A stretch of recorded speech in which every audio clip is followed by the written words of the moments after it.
এই যে এই ঘিটা দেব। এটা কিন্তু কোনো মার্কেট থেকে কেনা ঘি না, এটা আমার বাড়িতে পাতা ঘি। তোমরা যদি দেখতে চাও সেটার ভিডিও প্লিজ কমেন্ট করে বলো, তাহলে আমি ঘি বানানোটাও দেখাবো। হ্যালো বন্ধুরা, কেমন আছো?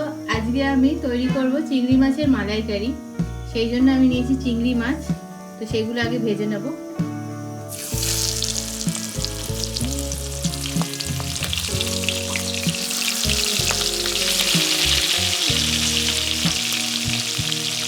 এগুলো আমি নিয়েছি গলদা চিংড়ি, এই যে কিছু আমি অলরেডি আগে ভেজে রেখেছি। এগুলো ভাজবো, চিংড়ি মাছগুলো লাল করেই ভাজবো। এগুলোতে আমি নুন আর হলুদ দিয়েছি, দিয়ে শুধু চিংড়ি মাছটা ভেজে নেব। আমি এই যে পেঁয়াজগুলো কেটে নিয়েছি, এর মধ্যে 3টে ছোট পেঁয়াজ রয়েছে। আর এই যে নারকেলের গুঁড়ো, যেটা নারকেল পেস্ট করার মানে দুধ বার করার আগে এটা নিয়েছি, ছিবড়েটা না দিয়ে। আর এই যে নারকেলের দুধ বার করে নিয়েছি, দেখতেই পাচ্ছ। আর এই পেস্টটার মধ্যে আছে আদা, রসুন, গরম মশলার মধ্যে হচ্ছে দারচিনি আর ছোট এলাচ, আর পেঁয়াজ আছে এর মধ্যে। 3টে বড় পেঁয়াজ আমি পেস্ট করে নিয়েছি, তোমাদেরকে আমি দেখাচ্ছি। এই যে এরকম গাঢ় পেস্টটা হয়েছে।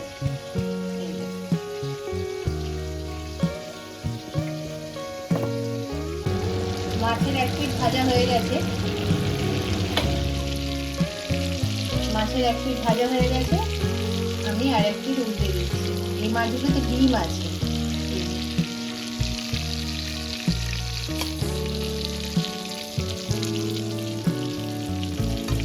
আমি পেঁয়াজগুলো ভাজিয়ে দিয়ে দিচ্ছি।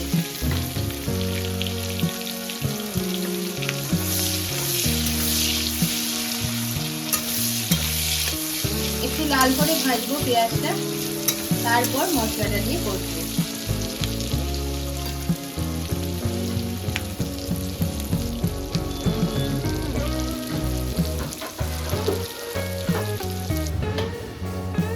আমি এখানে 8টা মতো চিংড়ি মাছ নিয়েছি, তোমাদের দেখাচ্ছি। এগুলোর চিংড়ির পেটে বেশ ডিম আছে, ডিমওয়ালা চিংড়ি। তোমরা একটু গলদা চিংড়ি বা বাগদা চিংড়ি দুটোতেই করতে পারো। ইনফ্যাক্ট মিডিয়াম চিংড়ি যেগুলো আমরা পাই বাজারে, সেইগুলো দিয়েও করতে পারবে। মানে সব যেরকম চিংড়ি অ্যাভেলেবেল থাকবে সেটা দিয়ে করতে পারো, ভালো হবে। এখানে আলুটা আমি একটু সেদ্ধ করে নিয়েছি। সেদ্ধ বলতে গেলে অল্প নরম, এই যে বেশি নরম না, একটু এই যে অল্প একটু ভাপিয়ে নিয়েছি। এটা চাইলে তোমরা এমনি কাঁচা আলুও দিতে পারো। আমি মোস্টলি একটু আলুটা ভাপিয়ে নিই, তোমরা কাঁচা আলু এমনি দিতে পারো। পেঁয়াজটা অনেকটা লাল হয়ে গেছে, কালারটা চেঞ্জ হয়ে গেছে। আর একটু ভাজবো, দিয়ে তারপর আমরা মশলাটা দেব।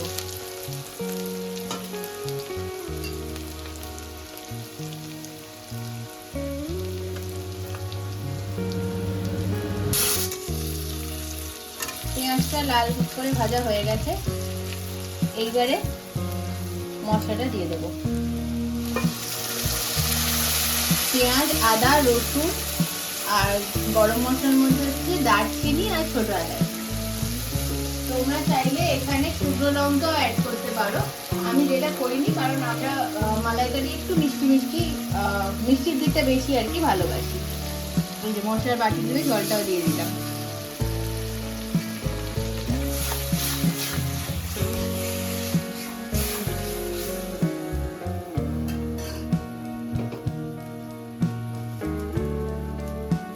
এখানে দেবো হচ্ছে সময় আমি দিয়ে দেবো একটু হলুদ, অল্প পরিমাণে, বেশি না।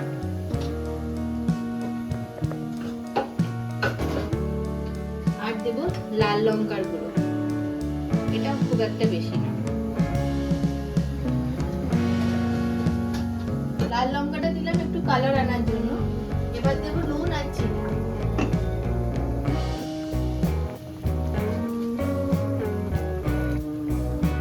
নুনটা দেবো আন্দাজ মতো, কারণ আলু দিয়েছি আর কতটা গ্রেভি রাখবো সেই মতো নুনটা দেবো।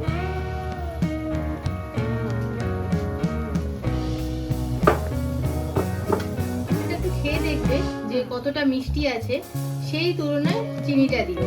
আমার যে নারকেলটা নিয়েছি সেটা খুব একটা মিষ্টি না, তো আমি চিনিটা ওই জন্য একটু বেশি দেব, যেহেতু মালাইকারি একটু মিষ্টি মিষ্টি হয়।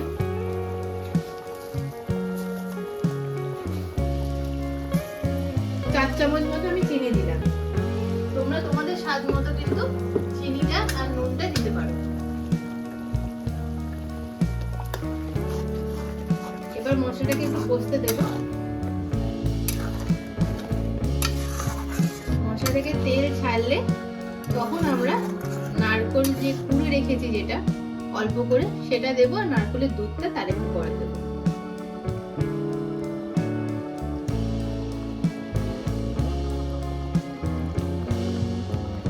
মশলা কষার সময় কিন্তু গ্যাসের ফ্লেমটা হাইতেই রাখবে, লোতে করো না, মশলাটা তাহলে তেল ছাড়তে অনেকটা টাইম লাগবে। আমি যেখানে নারকেলটা নিয়েছি সেটা অতটা মিষ্টি না, তো সেই জন্য আমি 4 চামচ চিনি দিলাম। আর নারকেলের দুধটা আমি ছেঁকে নিয়েছি, আর যে ছিবড়ের যেটা বেরোবে সেটা কিন্তু আমি ফেলে দিয়েছি। এটা কিন্তু সেটা নয়, দুধটা বার করার আগে আমি এই নারকেলটা তুলে রেখেছি।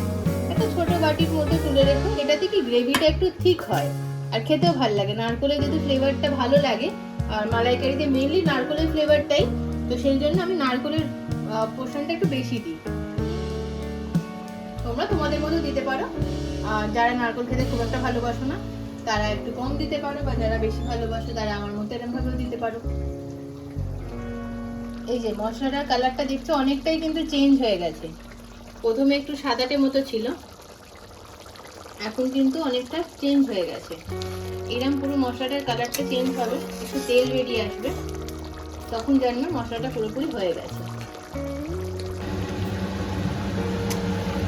এই যে মশলা থেকে কিন্তু তেল ছাড়ছে।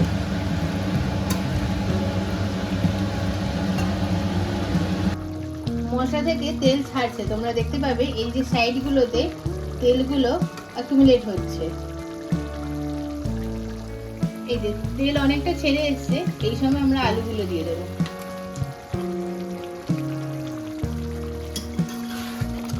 যাতে আলুটাও মশলার সাথে সাথে মশলাটা কষা হবে, আর আলুটাও যাতে সেদ্ধ হয়ে যাবে।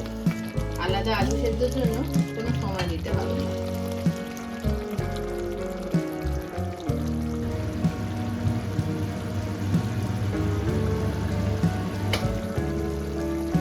এবার আমি দিয়ে দেবো হচ্ছে এই নারকেল কোড়াটা। দেখে বুঝতেই পারছো কতটা নারকেল কোড়া আমি দিয়েছি। এটা কিন্তু পুরোটাই তোমাদের উপর ডিপেন্ড করছে যে তোমরা দিতে চাও কিনা। যেহেতু গ্রেভিটা একটু ঠিক হয় সেই জন্য আমি নারকেল কোড়াটা দিই। এবার একটু কষাবো মশলাটা, আর একটু ফুটবে, ধরো এই 2 থেকে 3 মিনিট একটু ফুটবে। তারপর আমি নারকেলের দুধটা দেবো।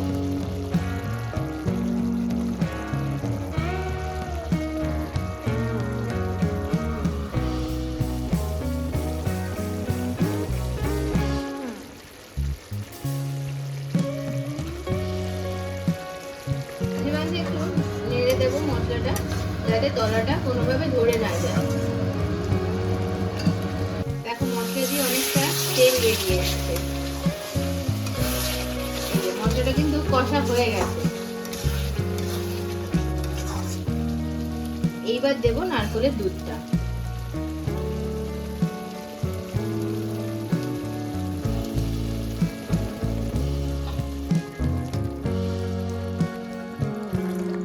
দেখো দুধটা দেওয়ার সঙ্গে সঙ্গে কিন্তু কালারটা একদম চেঞ্জ হয়ে যাবে।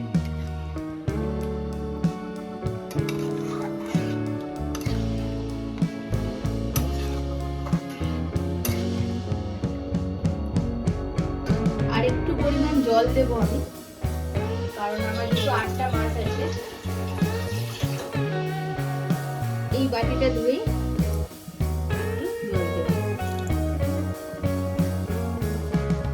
এবার একটু ফোটাবো, তখন আলুটা পুরোপুরি সেদ্ধ হচ্ছে। আমার এখানে আলু সেদ্ধ হওয়ার একটু বাকি আছে, অনেকটাই বাকি আছে, সেই জন্য আলুটা পুরোপুরি সেদ্ধ হওয়া উচিত। আমি এটাকে একটু ফোটাবো, আর শেষে ফোটানোর নামানোর মানে 2-3 মিনিট আগে তখন মাছটা দেবো, আগে আলুটাকে সেদ্ধ হতে দেবো। এই যে এটা অনেকটাই ফুটছে, এবার চেক করবো আলুটা হয়েছে কিনা। আলুটা আর 10% মতো হওয়া বাকি আছে। এই সময় আমি মাছগুলো দিয়ে দেবো।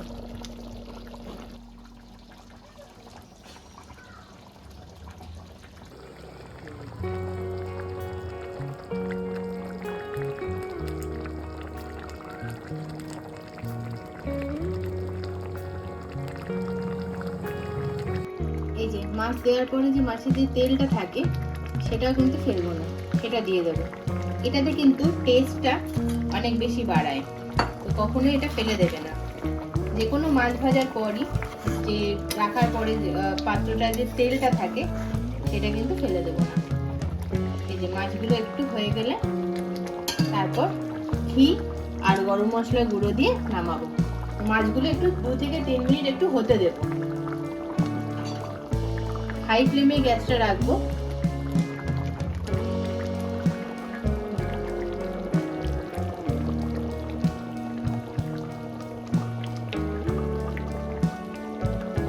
এই যে এই ঘিটা দেবো, এটা কিন্তু কোনো মার্কেট থেকে কেনা ঘি না, এটা আমার বাড়িতে পাতা ঘি।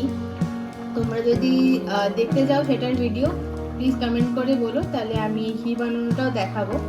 এটা দাঁড়া আমি খুলে দেখাচ্ছি। এই যে কোনো রকম প্রিজারভেটিভ, কালার, পাম অয়েল কিছু নেই, একদম যেটাকে আমরা বলি দেশি ঘি, যেটার এখন খুব চল আছে দেশি ঘি খাবার, সেটাই আমি বাড়িতেই পাতি। কোনো রকম বাইরে থেকে ঘি কোনো খাবারে দিই না কিন্তু আমি। এটা হচ্ছে গরুর দুধের ঘি, বাড়িতে পাতা। তো এটা রেসিপি যদি দেখতে চাও সেটাও বলো, আর অন্য কি কি রান্নার রেসিপি তোমরা দেখতে চাও সেগুলোও বলো। আর ভিডিওগুলো আমার ভালো লাগলে প্লিজ কমেন্ট করো, শেয়ার করো, লাইক করো, আর সবার সাথে শেয়ার করো যাতে সবাই জানতে পারে রেসিপিগুলো।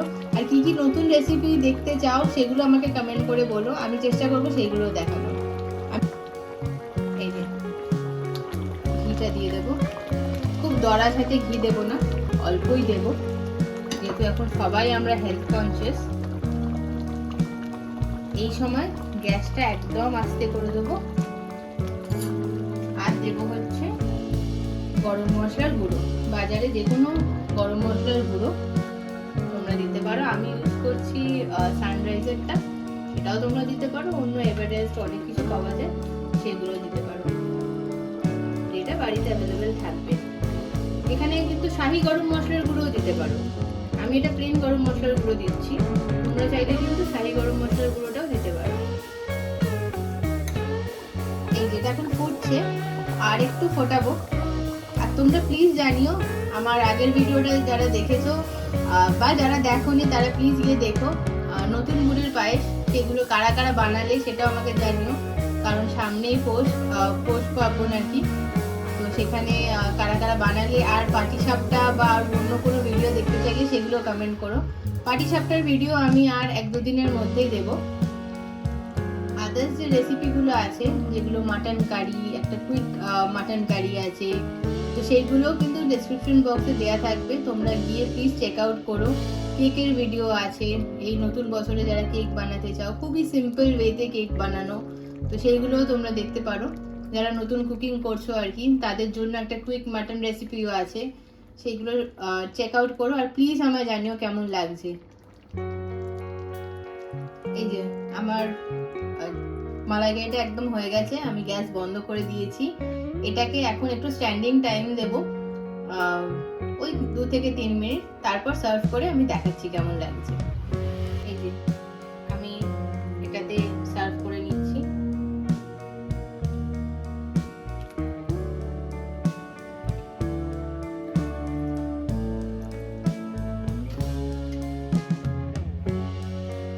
খুবই ভালো গন্ধ বেরিয়েছে, সারা ঘর মোমো করছে মালাইকারির গন্ধে।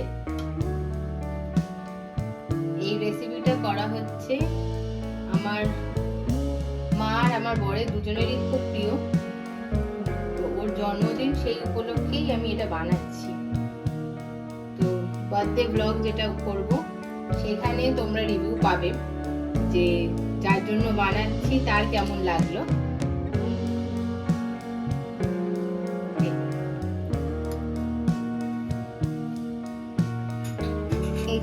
দেখতে পাচ্ছ মালাইকারি রেডি টু সার্ভ।